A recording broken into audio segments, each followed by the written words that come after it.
Who are the women playing volleyball on the beach? And what brings them to Harmony Island?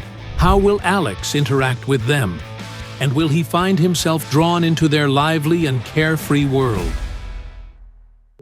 Alex's family owned more than 30 islands, and several of them had medical facilities.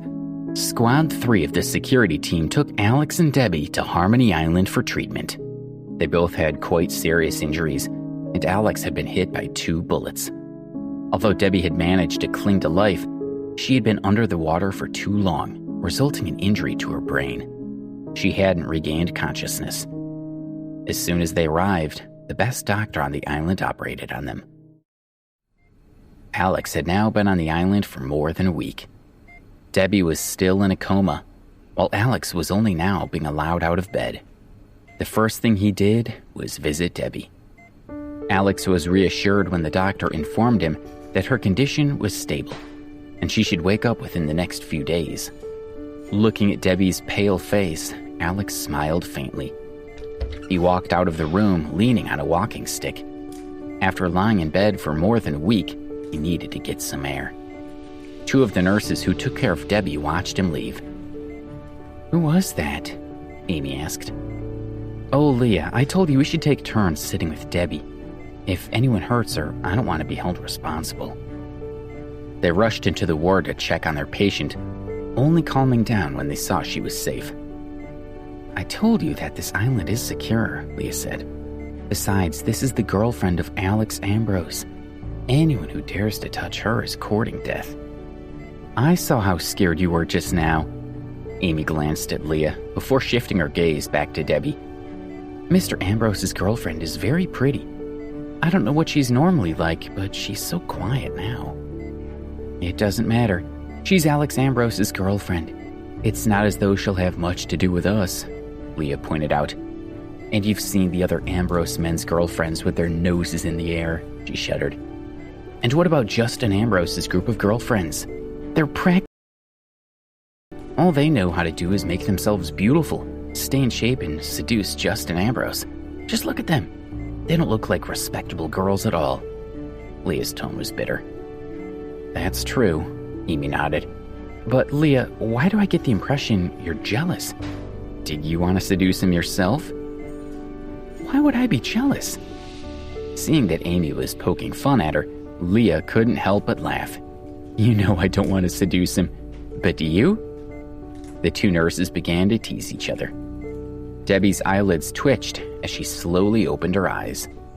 She looked around at her surroundings. Bright walls, huge windows, a clean table with flowers, and a bowl of fruit. "Where am I?" she wondered. Having been in a coma for more than a week, she had no idea what had happened. Leah and Amy smiled at her, happy to see that she had finally woken up. When Debbie saw the 2 young nurses, she was shocked. This was a hospital, and it looked like a particularly expensive one. Not one she could afford. She wanted to get up and leave as soon as possible. Unfortunately, her body was still extremely weak. She only managed to lift herself a little before she fell back onto the bed.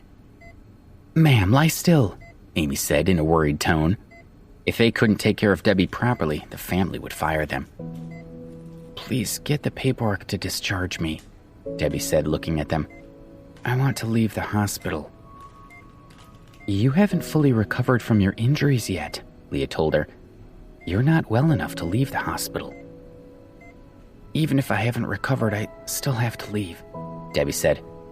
"I don't have the money to pay for treatment, and this hospital looks very expensive. I've been here for a few days, so the bill must already be really high. I can't work right now, but I'll pay what I owe as soon as I can." Leah and Amy stared at her, totally dumbfounded. "Ma'am, what are you talking about? You're the girlfriend of Mr. Ambrose, the eldest son, and this is his family's hospital. Why would you have to pay?" Amy asked, frowning in confusion. "Are you trying to give us a tip? We can't take that. If we get caught, we'd lose our jobs," she explained. "Mr. Ambrose," Debbie repeated. "Eldest son, family hospital." This time it was her turn to be confused. She looked at Amy and Leah and carefully asked, Who is this Mr. Ambrose you're talking about? The eldest Ambrose son is Alex. Don't you remember your own boyfriend? Leah asked. Debbie was stunned. She asked the two nurses to sit on the bed while she asked them questions. Only then did she learn that she was on an island owned by Alex's family, and they were genuinely rich. She remembered Madison and her friends holding her under the water, and when she'd been dying, she'd heard Alex shout. She realized Alex must have saved her, and she felt a burst of warmth in her heart. Ma'am, may I ask who your family is? Leah asked while Amy watched with interest. You can just call me Debbie, she smiled. I'm not anyone important. I'm just an ordinary girl from nowhere special. Amy and Leah were surprised. Most of the other Ambrose men brought home girlfriends who were famous models. After chatting with Debbie for a while, Leah and Amy realized that she didn't put on any airs at all. She spoke to them like equals, and they liked her. They got Debbie settled and left her to rest. If Alex Ambrose likes a girl like Debbie, then do you think we have a chance? Leah asked, secretly delighted. I think so, Amy answered. One look at Debbie and I know that Alex must be a very easygoing person, and I really want to meet him. But we only know his name and nothing else. We wouldn't know him if we saw him. As they were talking, they passed by Alex, who was wandering around the island with his walking stick. Who says I wouldn't recognize him? He wouldn't be able to hide his status. Leah lowered her voice a little and gestured at Alex. For instance, I know it can't possibly be that cool. You're right, Amy agreed. Then they walked off, full of longing for the eldest Ambrose son. Alex was strolling around the island, leaning on his walking stick. He had been to this island when he was young, and now he was rediscovering the place. Mr. Ambrose! A middle-aged man spotted him and hurried over. When he reached him, he slightly bowed his head and said, I'm glad to see you up and about. I see your injuries are healing, and you look well. Seeing George Ambrose made Alex happy. George was from another, more distant branch of the Ambrose family. Unlike Alex, George was only responsible for some of the less important parts of the family business. The family had existed for hundreds, even thousands of years. There were many branches scattered over different areas. Even among commoners, there were many descendants of the Ambrose family.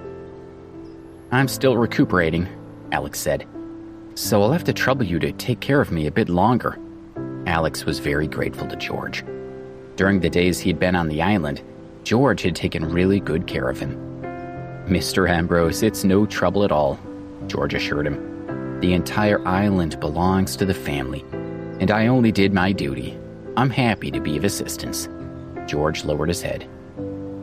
Alex could only smile sadly.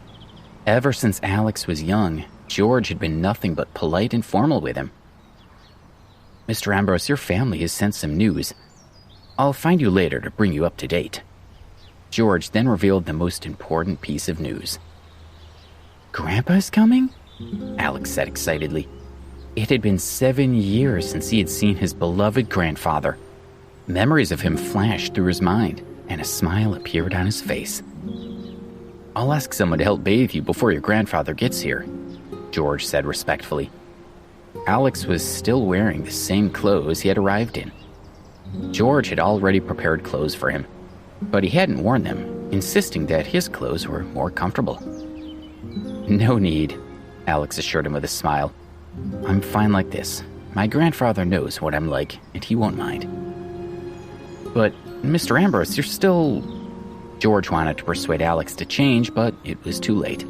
Alex was already leaving. Don't worry, George, Alex called. I'm just going to walk around some more. Once Grandpa arrives, I'll go and see him. They were both members of the Ambrose family, but Alex lived a carefree life. But in the future, perhaps his descendants would one day become commoners. George clenched his fists in frustration. Alex casually walked along the small path. The surrounding flowers bloomed with a rich purple and red color, and the lush green forest was beautiful. His mood lightened as he walked around, taking deep breaths of fresh air and letting it cleanse him inside. Over here, someone called. Pass it to me, came another voice. The faint sounds of laughing and talking could be heard from nearby. It sounded like people having fun. Alex followed the noise, walked past a few rows of coconut trees, and found himself standing on the beach. He stopped and looked around. There were about 10 gorgeous women volleyball. They were of various races. One woman missed the ball and landed face first on the ground. They pulled back, smiled wryly, and eventually did a high five instead. And Alex's eyes were about to pop out of his head. Slowly, a silly smile appeared on his face. He lowered himself down to the sand and settled into... How will Debbie adjust to her new surroundings on Harmony Island? And what will she learn about Alex's family? Will Alex's injuries heal quickly? And what challenges will he face during his recovery? Please subscribe to the Pocket FM YouTube channel and press the bell icon for instant notification. Check out our channel for more such exciting shows.